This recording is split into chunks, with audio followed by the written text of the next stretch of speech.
For more on the role of AI digital twins and how it could play a role in the future, Dan Ives is going to help me here, Managing Director of Equity Research at Wedbush Securities. Good to see you, Dan.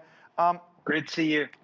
Look, I think I speak for all of us when that was a little scary, because it's basically me coming back from the dead to come talk to you, or whatever, however you want to phrase it.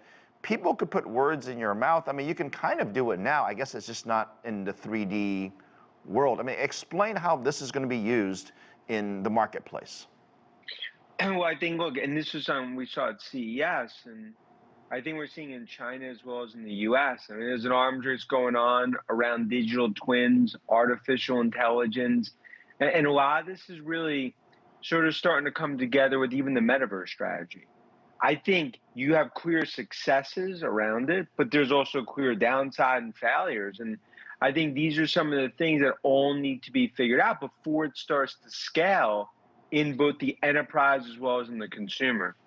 What are the things that we need to worry about for something like this? I mean, I'm just sort of there's a lot to digest here, and I have a lot of questions, but what should we worry about? Well, I think the biggest thing is security risk. And I think that's something that's been raised. You know, we've heard it across the board within the industry as well as in the Beltway.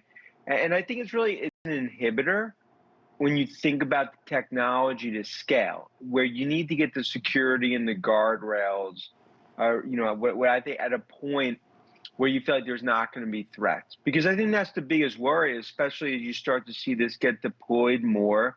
And even it does really flow into that metaverse theme. You know, when you think about how as this all plays out, and some of the biggest tech players are spending combined, you know, called over 100 billion. You know, when you think about it, you know, in this area and in the broader theme of digital twins and metaverse.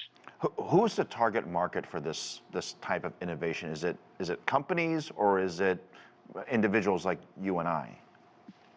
I think it starts off individuals, but then it goes to companies, because I think the goal is, you know, when you look long term from an enterprise perspective, whether it's on factory floors, whether it's in meetings, and also, you know, you start to think about from an artificial intelligence perspective, you know, what this could ultimately do for enterprises. How could they use it from a developer perspective, from an engineering? You know, there's a lot of sort of IP at play here. So I think it's really first consumer, especially on the gaming side, and then I think it's really going to pivot more to the enterprise. So, Dan, let's just say you and I were cloned somehow with digital twins, and we gave advice to people on stocks, and somehow this continues on forever. Do we have an intellectual property right to this, or is it owned by the technology that helped us get there?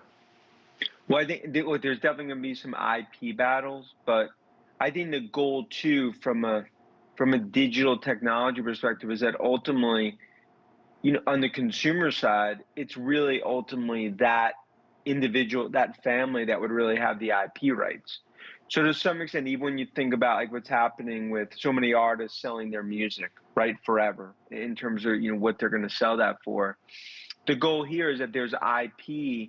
Depending on what it may be, it's either kept, but it could also be monetized as well. When you think about books, future digital recordings, everything else. And I think, look, this really opens up a whole nother ecosystem when you think about the technology that could scale. But as we talked about, there's downside that needs to really, the guardrail needs to be put in. Yeah, it's fascinating. I mean, essentially, it seems to me like a whole nother medium of content that I guess people like you and I could potentially create.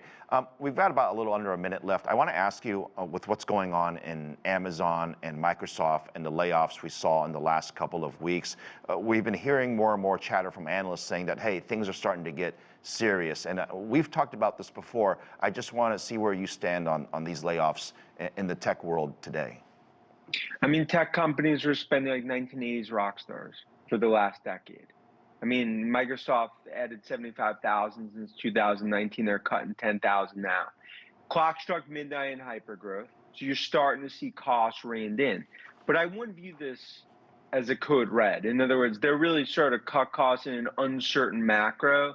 I don't really view it as a canary in the coal mine for some broader negative downturn. I view more caution after just a period of hypergrowth in tech, but the Cinderella ride's really coming to an end in the valley after this hypergrowth period.